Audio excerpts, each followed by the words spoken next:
Netaji Subhash Chandra Bose. This man was the most selfish man of the entire Indian history. Don't believe me? चंद मिनटों के इस video को पूरा देखो and I bet you'll end up agreeing. दिनांक 23 जनवरी 2021 अवसर सुभाष चंद्र बोस जयंती. And trust me, I'm not really excited for this one क्योंकि I don't even have much words to say about this man because we don't know him. हम जान ही नहीं पाए आज तक कि दुनिया से पहले ये भारत फर्स्ट पे बिलीव करते थे. हम जान ही नहीं पाए आज तक कि वो सच्चे आशिक थे इस मिट्टी के, इस भारत के. And the most interesting one, हम लोग आज तक जान ही नहीं पाए कि उनकी नेवर एंडिंग स्टोरी को कब फुल स्टॉप कैसे लग गया.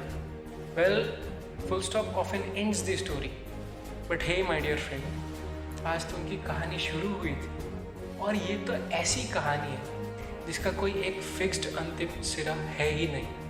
तो शुरू से शुरू करते हैं. Before we roll in, let me tell you one thing. अगर आपको ये देखकर अच्छा लगे और कुछ इंटरेस्टिंग जानने को मिले तो इसे ज़रूर शेयर करें क्योंकि एक और एक साथ हो तो 11 होते हैं. Now let's just roll. You know, हमारे यहाँ शुरुआत हमेशा पढ़ाई से की जाती है, तो उनकी पूरी की पूरी track record in brief with in seconds. Matriculation results, second position in the year 1913. Higher education के लिए इन्होंने प्रेसिडेंसी कॉलेज चुना, जहाँ से इनको फिर निकाल दिया गया, reason being involvement in the nationalist activities during the year 1916.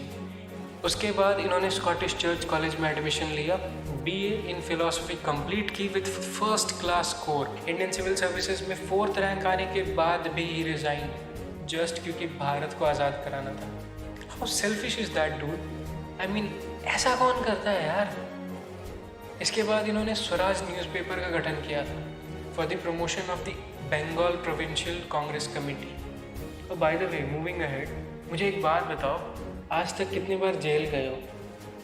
Is it sounding something like out of context? Well, but did you know that this man known as Subhash Chandra Bose went to the jail quite a few times. और मज़ेदार बात यह है कि quite a few times का मतलब 1, 2 या 3 बार नहीं है. इन्होंने टोटल 11 बार 11 अलग अलग जेल के चक्कर काटे हैं. पर हर बार एक चीज़ हमेशा कॉमन रहती थी, कंडीशन कुछ भी हो, बाहर हमेशा सुभाष ही आता था. कभी उनकी मर्जी से तो कभी अपनी चलती से, क्योंकि कहते हैं ना, जगह चाहे कोई भी हो, जंगल का राजा हमेशा शेर होता है. और जेल जाने के लिए भी तो इन्होंने अनोखे कारनामे किए थे. प्रिंस ऑफ वेल्स 1921 में भारत आ रहे थे and he organized a boycott of that. 3 years later to that, in the year 1924, Netaji was appointed as the chief executive officer of the Calcutta Municipal Corporation. सन 1941 में जब सुभाष चंद्र बोस को अपने ही घर में नज़रबंद किया गया था, तब वो अंग्रेज़ों के नाक के नीचे से फरार होकर सीधा हिटलर के पास मिले थे, Germany.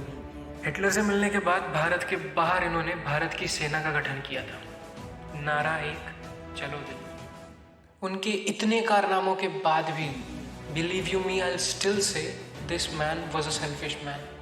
He was selfish for his soil too. I mean, let me ask you one thing. Have you seen that movie that recently released, Gunjan Saxena? It might have taken 52 more years for women after the independence of India to get to fly for the Indian Air Force during a war. But interestingly, did you know women had an entire army regiment to fight for India in as early as the 1940s? And isn't it all selfish? Like literally, dude, he was doing everything for India, not for his own. Netaji should have done things for his own name.